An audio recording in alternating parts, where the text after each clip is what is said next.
Welcome to Between the Covers, the show for readers and writers and lovers of books. I'm Stephanie Larkin, author, book developer, publisher, and head penguin of Red Penguin Books. We're a publishing company that publishes and works with authors of all genres and types. So whether you have a book and a manuscript all ready to go, or maybe a book that's still kind of stuck in your head or your heart, just go to redpenguinbooks.com and we will help you to unleash your inner author. A big thank you tonight to our sponsor, Don Pablo Coffee. All of my authors out there know how important a good cup of coffee is because you're probably up all night long. And if you are, Don Pablo Coffee is absolutely the way to go. I'm so thrilled tonight to be joined by not one, not two, but three fabulous children's authors. So please welcome Paul, Paula, and Elaine. Thank you. Thank you so much. Before we get to anything, I have Between the Covers membership cards. Our members get, and please go to betweenthecoverstv.com and you can sign up to join. You get wine. I mean, hey. And we tell our members, come over. Anytime we're filming, we get wine. But they also borrow all of our books. Paul, you've been with us. You have a membership card. Tough. Elaine and Paula, if you pass those down.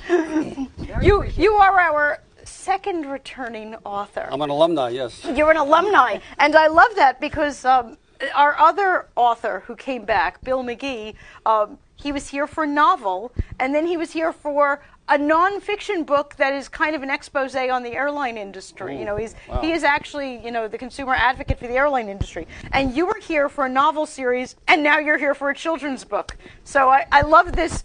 And in talking to the two of you, I hear there were also, you're here for children's books, and both of you said, oh, was I supposed to bring my adult book? Oh, there's adult books too? So I guess you're coming back. Absolutely. Because if there's other books, I guess you're coming back.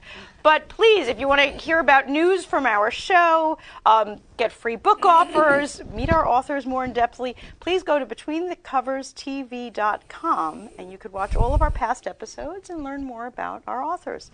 Well, since we were doing children's books today, I couldn't help but find some of my favorite children's book quotes. So I want to see if mine kind of match up with yours. So, Bobby, do we have that first children's book quote? There we go, from The Little Prince. It is only with the heart that one can see rightly. What is essential is invisible to the eye. Now, I have three children's authors here. Did you read the book? Nope. No? I didn't. You didn't read the book? Did either of you read? I had to read it in French class. Ooh. In French. And that quote really fell on deaf eyes when I did it in French. Let's try for our second one. Here's our second one. I think you've read this book. From Peter Pan. Yes. Okay. And the famous quote, the moment you doubt whether you can fly, you cease forever to be able to do it. That's horrible. One of my favorites. It's a great quote. That's a great quote. And I was almost kind of depressed thinking, if it's true, and maybe it is, maybe little kids can do everything. And then all of a sudden they become big kids and they say, I can't do that. And it's kind of like, when you stop believing in a lot of things. It's like go through a magical period and all of a sudden they become little adults and that's it. And that's They it. lose that capability. I really do believe that the younger they are, the closer in touch they are with, the real essence of, they say we only use, 5% of our brain? I think little kids can do a lot more. Before we clutter it up. We do. We clutter it up, and I think we do clutter it up with a lot of no. And a lot of you can't do that. Negativity. Yeah. Like Peter Pan, you can't fly. I was kind of depressed when I wrote that quote, but I'm going to try to get over it. Next quote. Our next quote, and I know you read this book too, from Winnie the Pooh. Oh, of course. Okay. Long time ago.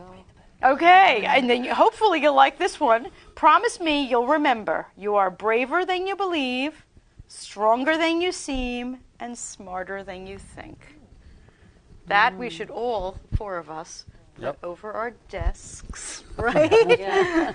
And I know, children's authors, you work with kids and want to build them up. And I know that's what you're doing is your books when we talk about, wow, it's about building up the kids. Yes. It really is so much about building up the kids. They Absolutely. need it today, too. Don't they? Yep. Don't they? I mean, it's just awful. I feel like every single day I turn on the news and some young child, killed themselves over bullying or something. It just is so incredibly tragic. And the worst part is when something happens and the parents didn't realize it was going on. Right. And after they find out about it, it's too late. It's too late. And that's got to be the worst feeling in the Oh, world. I can't even imagine. I can't even imagine. I have 3 of my own kids, and I'm very much in their face, and they know it because I want to know everything that's going on.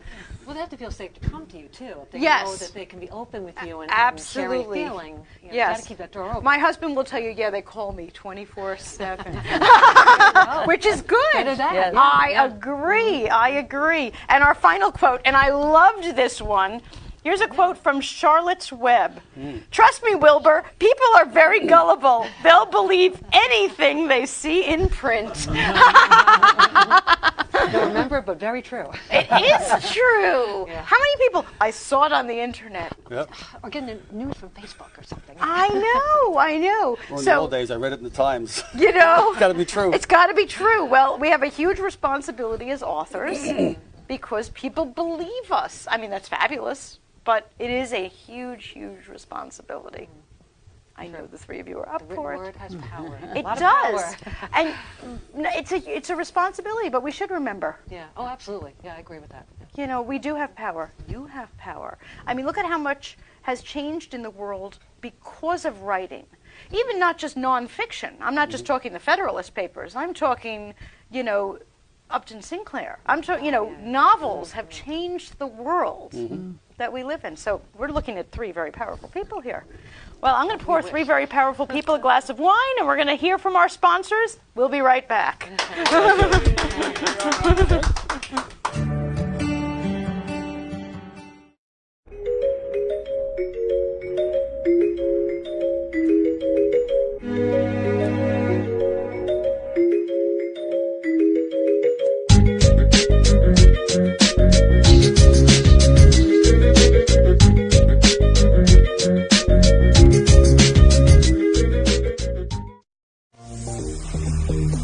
This time it's getting warmer, but when we soar away among the clouds, the sky is just a border, but when we're floating up like helium.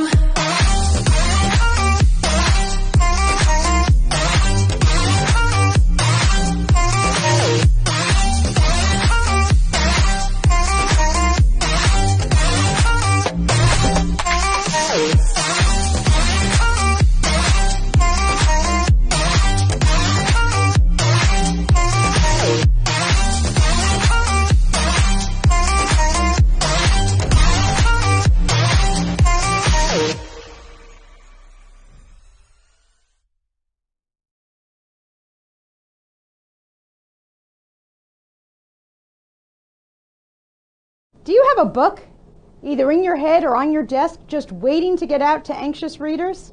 Hi, I'm Stephanie Larkin, author, book developer, and head penguin at Red Penguin Books. We're a publishing company specializing in books of all genres and publishing in all formats, including digital, audible, and print books. From business books to romance, memoirs to mysteries, our authors have complete control over their books from start to print. We'll help get your book to booksellers all around.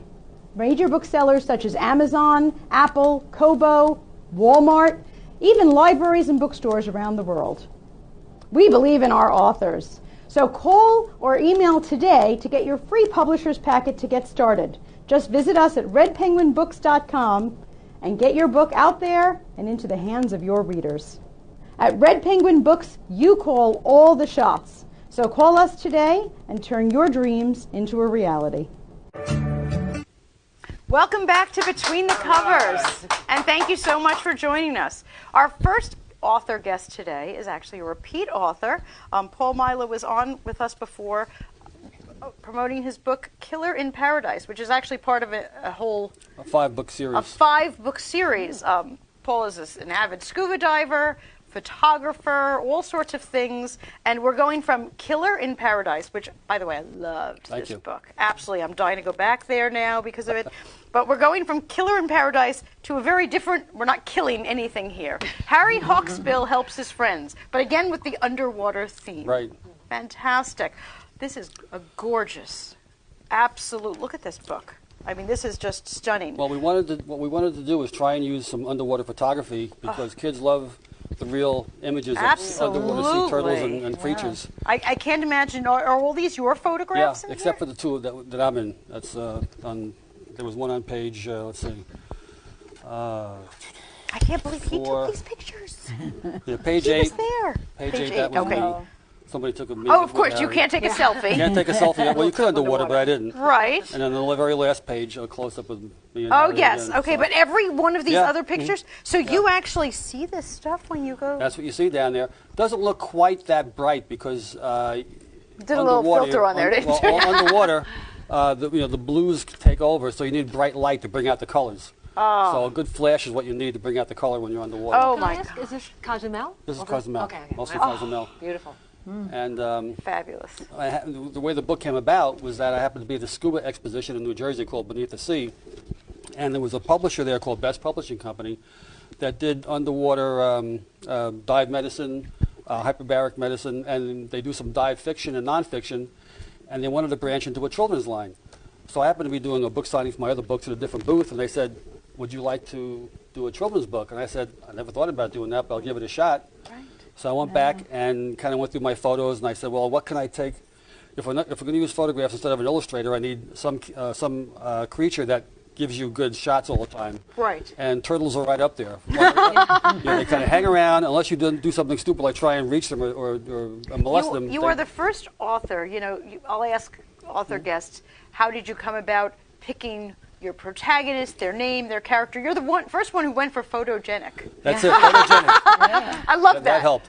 And then Absolutely. the second thing is you need characters around this main character. Yes. And who hangs around turtles but angelfish? Oh, Because well, they're beautiful, what happens too. underwater when turtles eat sponges and things, little bits float around and the angelfish hang around and eat them, so they're always around. Oh, wow. So I thought, okay, I have a main character, I have some other characters, and I have some nice photos. How can I do a nice story about it? And how did you get inspired by the story? That was interesting. When I was growing up, my mother used to have 33 1/3, all those LPs. Oh, yes, the big ones. And when I was 4 or 5, she'd be doing housework, and South Pacific was on all the time. Oh. And we heard that. I heard it ad infinitum. But I loved it. It was great. And there was one song in there that kind of stayed with me. And if you want to cue it up, we could maybe listen to it now. Bobby, do you have our little clip from South Pacific for us? Thank you.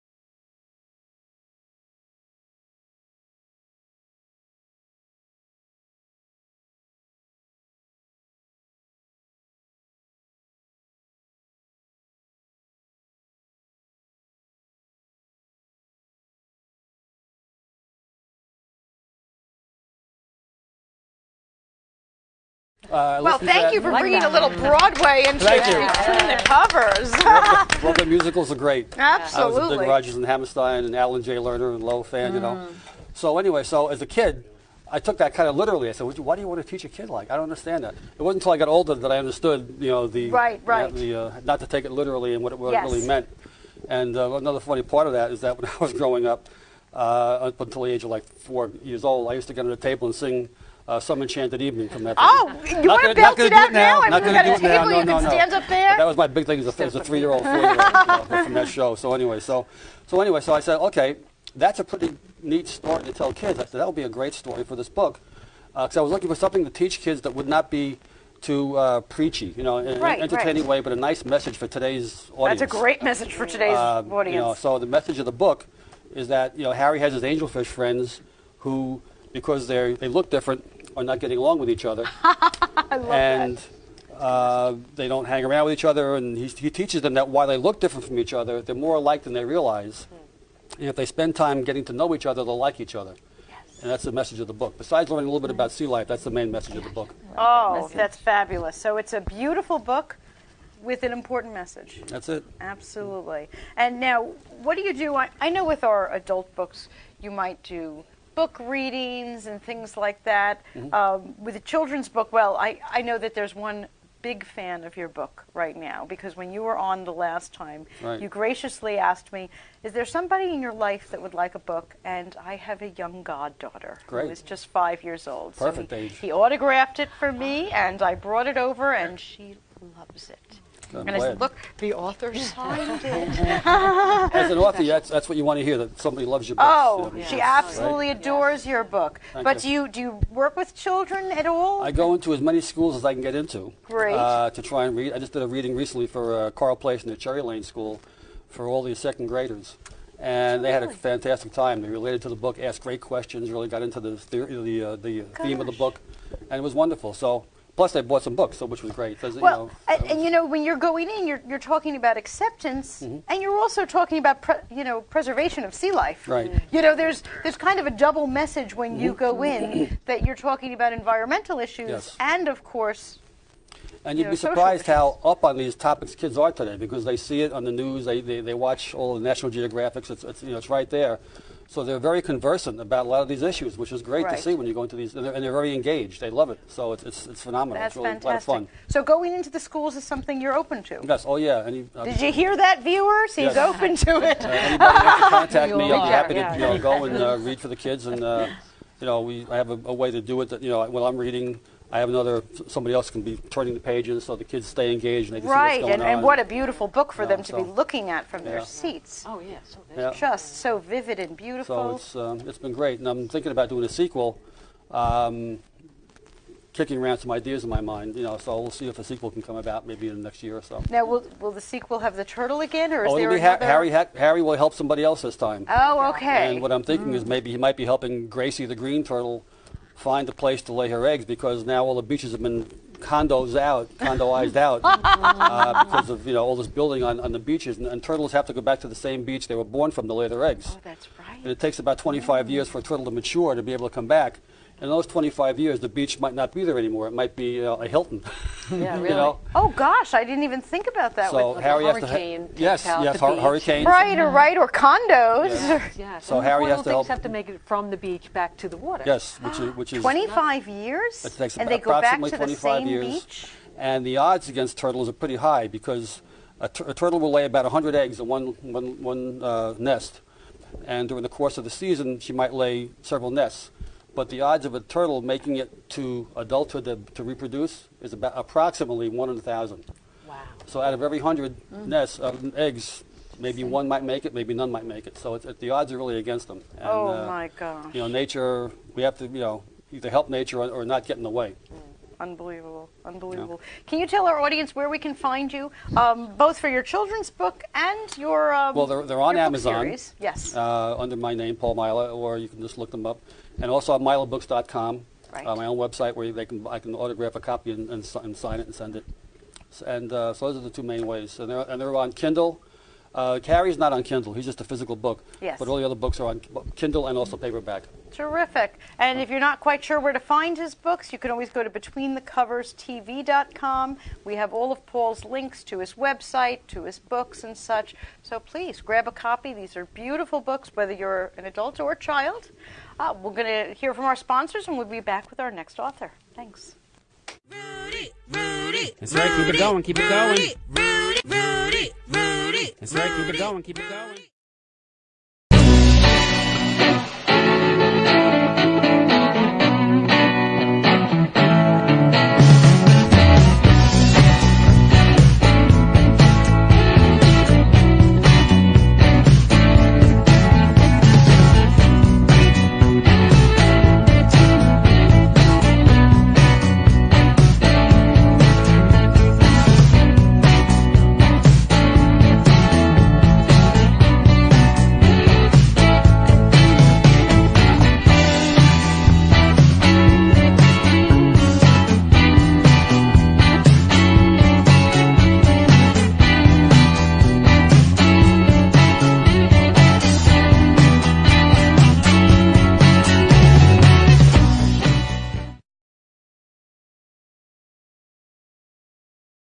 Are you a tie lover? You love the diversity in ties because they come in different colors, fabrics, patterns, etc. Get access to a wide variety of neckties. Buy from or trade with other tie lovers. Don't wear ties anymore? You have more ties than you know what to do with? Want to turn all those ties into real money? Do you just need a tie? You just need a tie for a special occasion. Now you can buy a tie today and sell it tomorrow. The Necktie Exchange, the online retailer where you buy, sell, and trade neckties. Register today.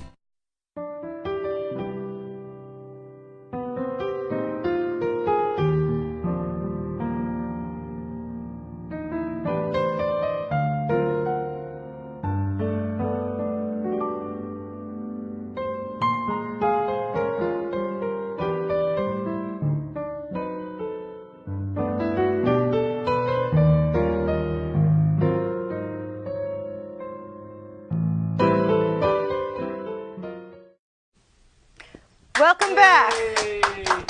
Welcome back to Between the Covers. I am so delighted to be joined tonight by Paula Groothuis. She gave me a pile of books, and during the commercial break, I said, "Do I have them all?" She said, "Well, no, I have more in my hand."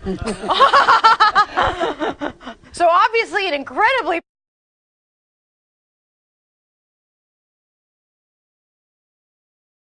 There's Paula and her book. But look at this. In case I forgot the latest book, I don't know if that's the most recent one, I'm okay. But there it is. There's the book. There's the T-shirt. That was my first children's book. Oh, it was your first? Oh, Yes. that's so special that it was your first. Your first of how many now? Kind of, well, 8. 8? But you'll see, in a way, it's 6. But you'll see there's 3 versions of one of them. Okay, tell us a little bit about your Okay. books, and then Okay, well, I've been a rhymer since I'm a teenager. I love that she's not a And, writer; she's a rhymer. And as a speech therapist, I was motivated to put some rhyme together. Yes. And I used to print it out and give it to the kids until I was inspired to have it turned into a real book by this wonderful company, Legwork. Yes. And it was basically a message about self-esteem to help kids. Oh, I love that. But also because I talk about all different activities, it was also for social skills, so I was able to reach out with that one. Fabulous. And because I worked on vocabulary with the kids, I wrote one about, you know, when you were born some years ago, not one single word did you know, and then talk about how they ended up learning. Bobby, is that a caller coming in? Oh, okay. So this one is just introducing the whole concept of how we learn.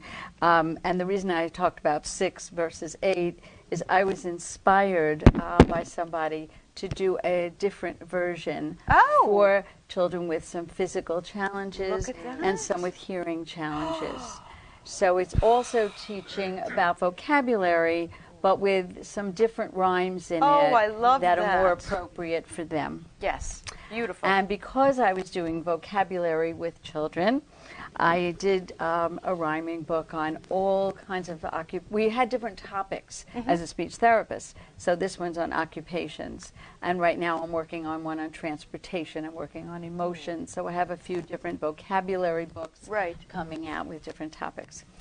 As somebody who got depressed by watching the news, I just wanted to get a message out there thank you. to us all that I could use that. it's not hold about, that one up high, please.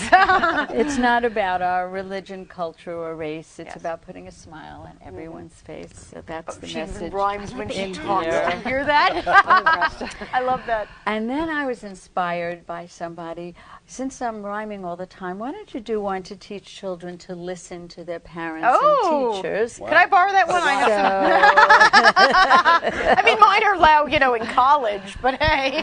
And then this was incredible. I was, believe it or not, in South Africa, where they are really working on recycling. Well. And I had this conversation with somebody, and, you know, I happened to mention that I do children's books, and she said, put one together about recycling. I said, okay. Recycle So I Michael. went home and I did some research. Okay, Paul, you're the only person I know who would know how to rhyme recycle and Michael. If you picked your protagonist on the basis of photogenic, she picked it on who rhymes with recycle. I love that.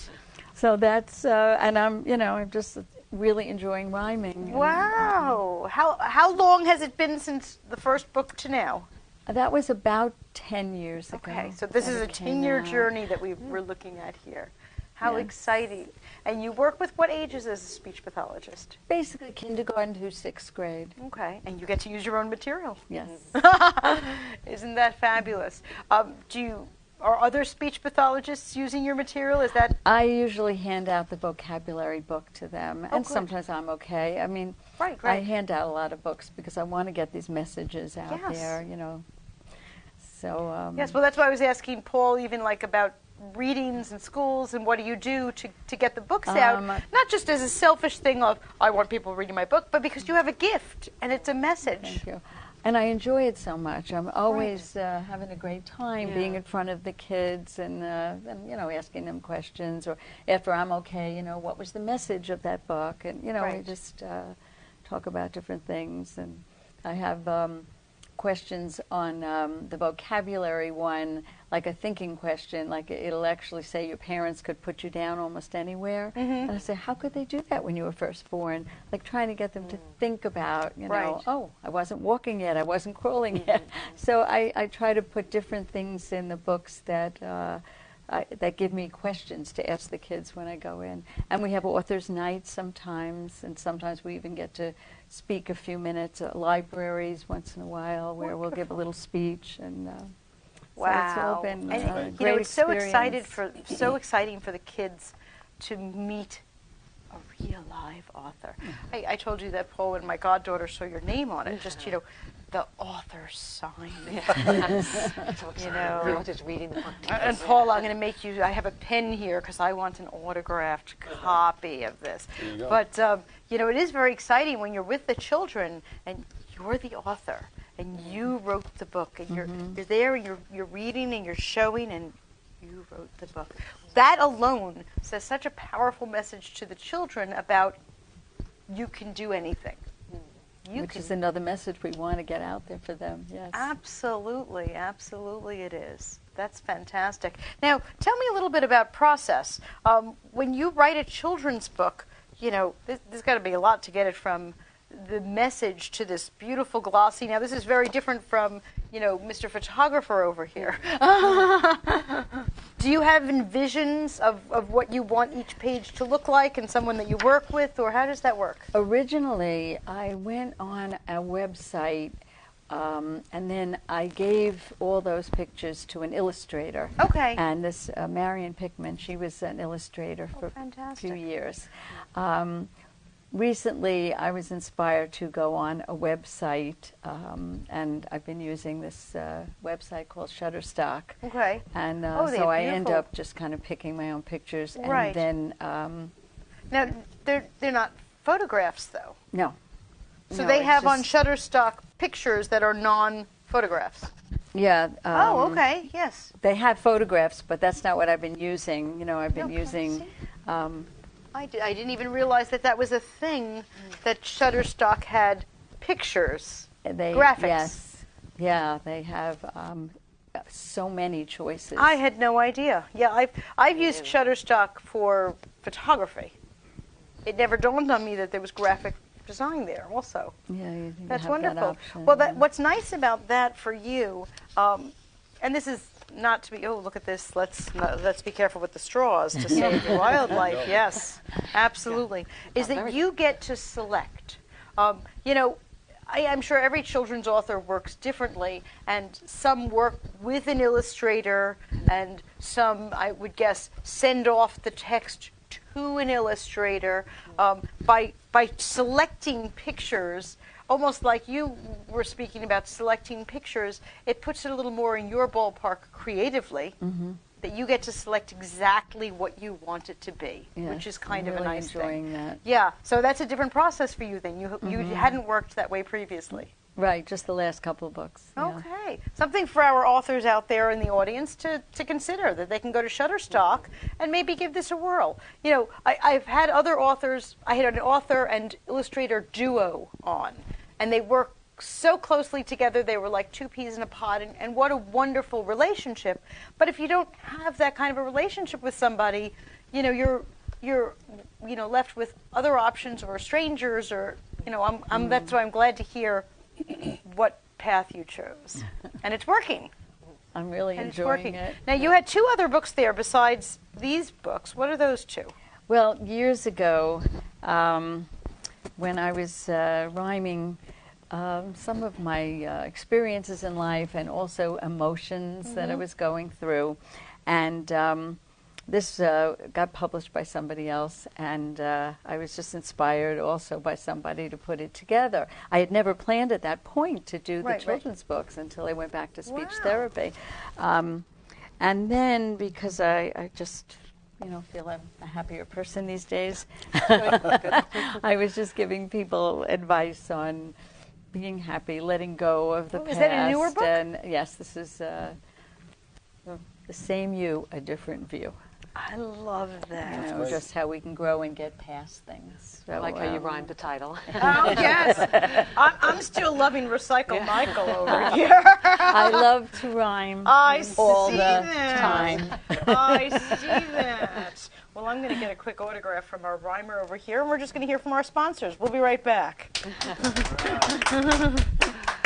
You got a lot of books to sign. Everybody get up when you're feeling down.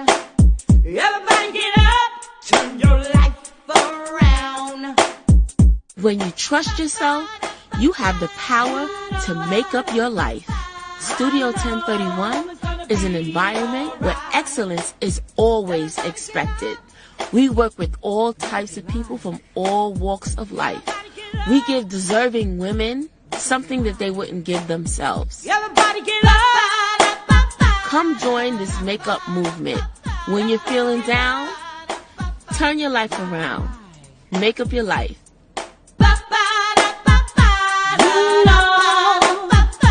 I know it's gonna be alright.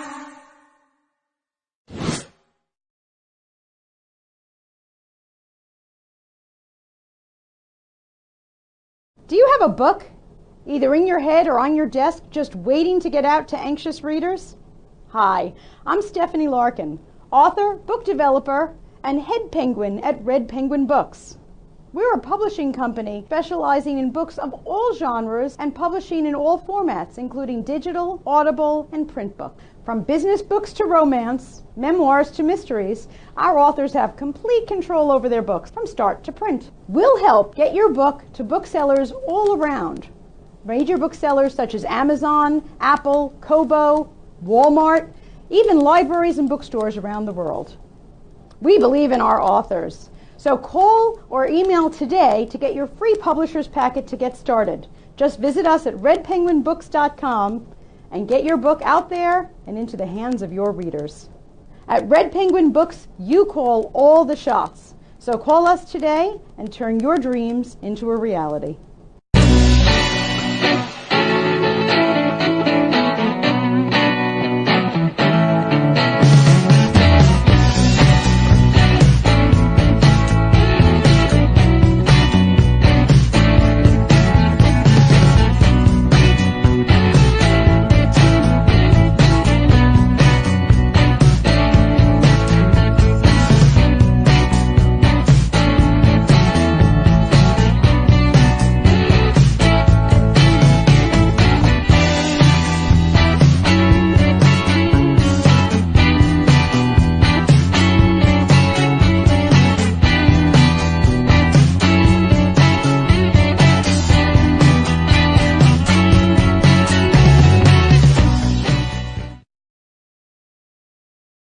Next commercial. Welcome back to Between the Covers. Thank you so much for joining us. And thank you for joining us with our fabulous children's authors tonight. Next up, we have Elaine Gilmartin, who is a social worker. Yes, I am. And writer. And that gives a completely different perspective. Well, this is interesting because we have a scuba diver and writer, a speech pathologist and writer, and a social worker and writer. So we're getting like all facets of how to approach our children. Yes, absolutely. So tell us a little bit about Lucky and the Shoebox Tales and how you came to be writing and what you do, because I'm just fascinated. And you also have to tell me why it's on E.A. Gilmartin instead of Elaine. I just thought it fit better. Oh, okay. But I mean, just because we were talking before about like children's books that quotes you had. Like when I Right. was a child, books to me were like paradise. I would just love to sit, like a summer afternoon, I would just stay in my room and read. I loved to write. So as a child, What did you I love loved reading it. as a child? Everything. Were you Get like- my hands on? Really? I was an avid reader. Are you still an avid reader? I'd don't have love to time. be, but I know. time's the enemy. I know. So I've always loved to write. So I've kind of done it just for pleasure over the years. Right. But now I'm a social worker by profession. And what I do is I work with children primarily who are in foster care looking for permanent families. Right. So getting to know them and seeing what these kids struggle with. God, I can't even imagine. It's incredibly sad. It's really, really sad. So for these children, they can get really lost in their imaginations because reality for them is not pleasant. So like reading a fantasy book like that is an escape to them. Okay. So I've actually written 2 books that was based on that. The other one, which I didn't bring, was Counting Rows, which is actually more of like middle school age. Okay. But Lucky in the Shoebox Tales, it's for a slightly younger group. What I did was this book is about an 8-year-old girl whose mother is struggling. So she's neglectful. But that's really not, a child wouldn't really pick up on that so much. Right. So really what the book is, this young girl who has no connection, she's very lost, very scared, goes through this one episode, which I won't go too much into the plot because it's you don't really know. We should throughout be it. surprised. Yeah, you should and be get surprised. the book. Yes, yeah. But she learns her own inner strength, resiliency. It's kind of a fantasy book. A lot of it is her imagination. Right. But through her imagination, she then learns that she can conquer challenges. And she gains a little self-confidence, and then of course it's a happy ending at the end of the book, because again, for the Thank children goodness. I work with, yes, we want like that's kind of the themes I have in the book. Is that like for the children I work with, there is no security in tomorrow. Right. There's no permanency, Oh my gosh, and that's how frightening. heartbreaking. They don't even like even possessions mean nothing to them because these are kids who've lost everything.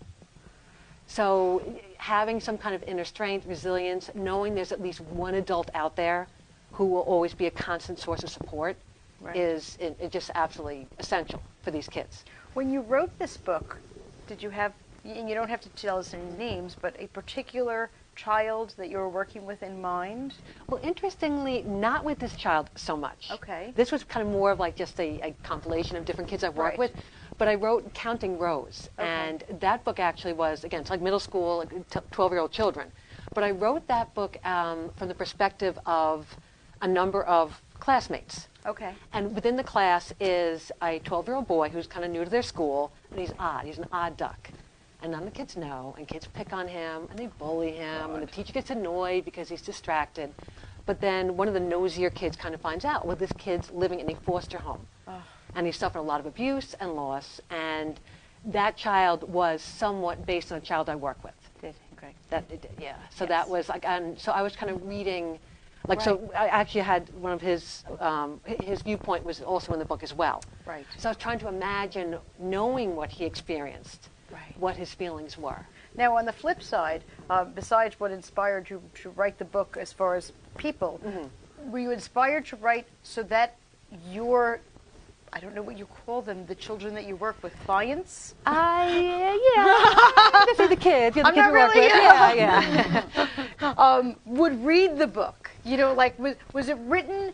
You know, there's so many reasons why we write, all of us writers. Yes. You know, some people write for catharsis. I can't imagine going to work the way you do, and thank God you do. And I thank you so much for all of those kids. I can't imagine seeing what I'm sure you see on a regular basis. Yeah. So, you know, I could understand if you said to me, I wrote the books because I had to dump everything that was in my head and my heart onto the pages as a matter of a cathartic act.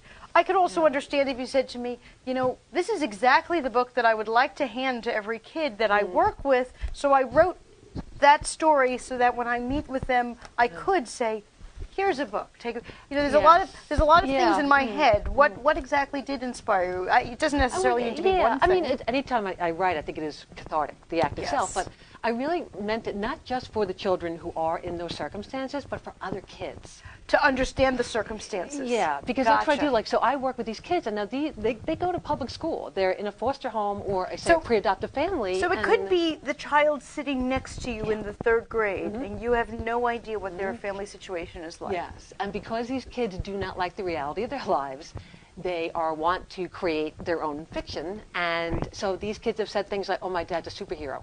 He's this great firefighter, saved everyone." Well, in the meantime, he has no idea who dad is, or does, and dad's in jail, or, so other children see them as being odd, offbeat. They're just, and so that's why I like for other kids to read this. Yes. And see, Okay, not now I every get kid it. has the typical family or the, Right. some kids have lost everything and they're suffering. Right. So don't judge, because the behavior might be odd. Maybe they did lie to you. You find out, no, dad's not the superhero, or you're not a millionaire or a princess. Right, But right. you know what? Accept this child for who he or she is, and be open to having a friendship with them. I love that. I love that because, so often we have no idea the person sitting next to you on the train could have such struggles. Yes. Yeah. And, we as humans, I think, need to be a lot nicer. We as adults, Yeah. Need to realize that person who's sitting in the next seat could be going through the darkest times. And just a little smile, just a little Yes. excuse me, anything could be the human contact that they needed. And so much for our children, too. Because Yes. they really, I would never even think that my own children could be sitting next to a child who has lost everything, like you're Yes. describing. Yes. And And because they're also so highly defended, they can come across as a little. Oh, I'm sure that if, my children, God forbid, were in those circumstances, they'd very much act out. Yes, exactly. So just I would guess that would be the message: is to be more patient with one another, more understanding in general. Not only I think is this a great book for children to read, but for their teachers to read as well. And I certainly hope that our teachers are reading all of the books that are on the shelf in their classroom library, partly because I'd like to think they're screening them, or at least, have an Yeah, understanding. yeah. So when a child comes up to the teacher and says, what is this all about? But I'm sure that the teachers have no idea what's in their classroom. Yeah. No, they don't. They don't. And so that when we work with the families, ideally the situation is that we get the child into a pre-adoptive home. We work to the point when they get adopted. Right. But in the meantime, they have to go to these teachers and say, okay, well, Johnny's coming in here in January because he was placed in our home, and there's his background. Because they don't know. And right away, the if a child's acting out or is, not focused, the teacher might be, Yes, and a little- the teachers have 30 children in front of them, and they're Yeah. pulled thin, and I certainly understand how difficult, but maybe a book like yours, just to give them that Yeah. perspective, Yes. for the school children and for the teachers, Yes. for all of us. This is the first I've heard of this, to be honest. I would never honestly think that as my child was sitting in school or playing in the playground, that there was a possibility that the children that they were with were anything other than from the kind of scenario that my kids are from. Yes. And this is incredibly eye-opening to me. And if I don't know, certainly the kids have no idea. No, they don't. Yeah. True. Do the teachers have a special aid that they get to help them with the kids? Are they given an aid? in the Well, room? that depends. Some of them do need an aid. Other ones don't have an aid.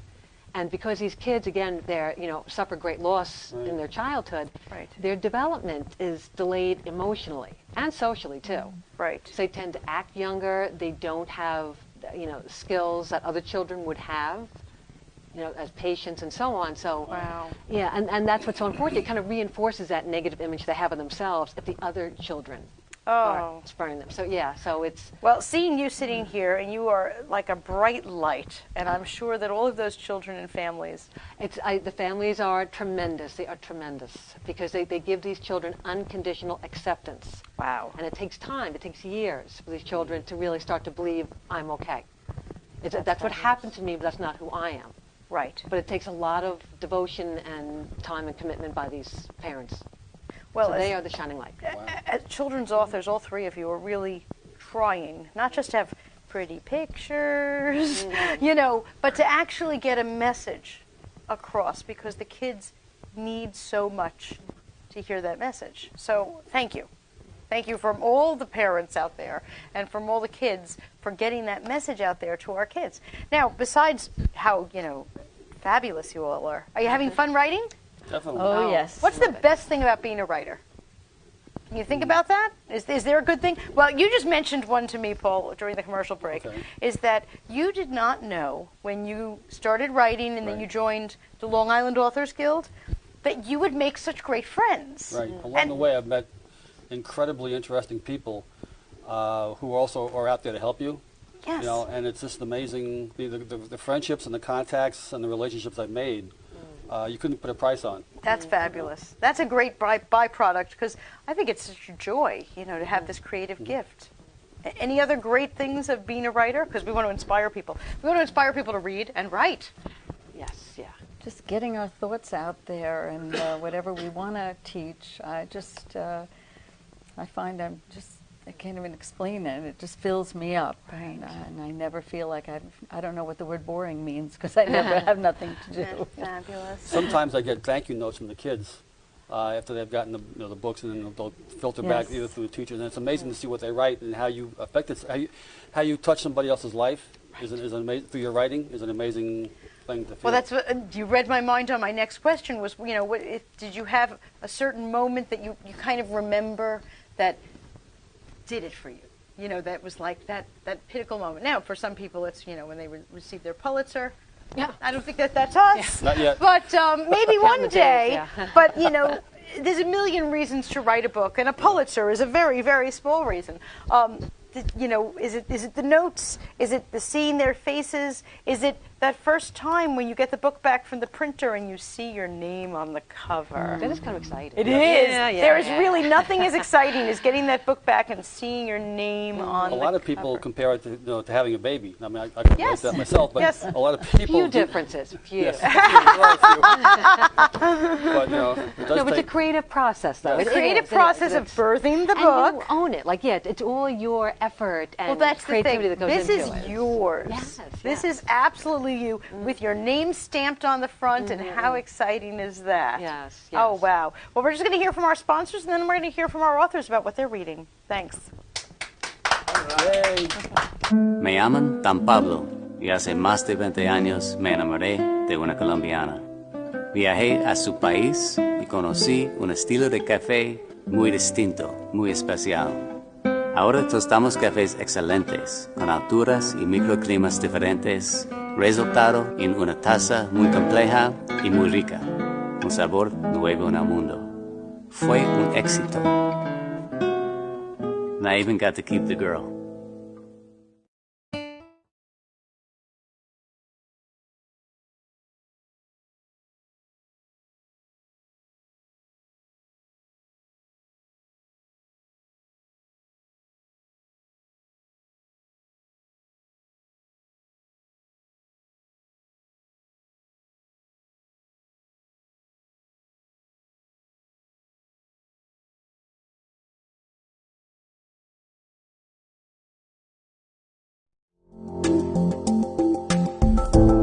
Inspired by aerobic classes and a dream, Body by Tamika has helped hundreds of women reach their fitness goals.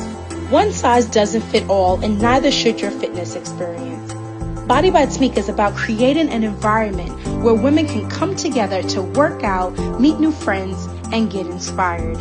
Whether you desire to lose weight, tone up, or prepare for a mommy makeover, Body by Tamika is here to help. Body by Tamika is considerate to female weight loss challenges resulting from pregnancy and or life changes that can be extremely resistant to diet and exercise. For stubborn problem areas, Body by Tamika offers non-invasive aesthetic procedures such as laser lipo and wood slimming body contouring. Book your free consultation today to see for yourself.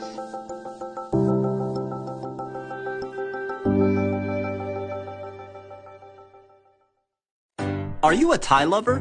You love the diversity in ties because they come in different colors, fabrics, patterns, etc. Get access to a wide variety of neckties. Buy from or trade with other tie lovers. Don't wear ties anymore? You have more ties than you know what to do with? Want to turn all those ties into real money? Do you just need a tie? You just need a tie for a special occasion. Now you can buy a tie today and sell it tomorrow. The Necktie Exchange, the online retailer where you buy, sell, and trade neckties. Register today. Welcome back to Between the Covers. Thank you so much for joining us here. Well, while we were on break, we were just having quite the chat over here. Elaine, you brought a book along. I did. When I said, what are you reading now? And it's on my night table because I am ready. So tell us a little bit about it. Hold it up so everyone can see the cover, too. Okay, yeah. So this, actually, my daughter read this. My daughter's out in California. Shout out to you, Sarah. Hello. So she read this first, Hillbilly Elegy. And then she gave this to me with a nice little inscription as well. And so I just finished this. I love fiction, but I've been reading a lot of nonfiction lately. Yes. I love this book. Okay, tell us why you love it, because it's actually made quite a stir. Yes, indeed, yes. And, you know, it almost ties into some of, like, issues I work with. Right. Like, you're talking about families that are fractured, for whatever reason, substance abuse, poverty, cycles of that. So this young man who, you know, it's on the back of the cover, he went on to Yale Law School, tremendous, and he's brilliant. But he was one of the lucky ones. Yes. And again, it goes back to that, like, resiliency. You need to have something in your childhood that gets you through all the adversity you face. But it's just interesting to read this because you're seeing, like, he grew up in, like, Ohio, Kentucky. Right, it was Middle America. Yeah, Middle America. Yes. Yeah. And what he saw around him, like despair. Yeah. And people not seeing possibility. Right. It's just it's not in their experience. Fabulous book. I'm dying to read it. I It's on my recommend list it.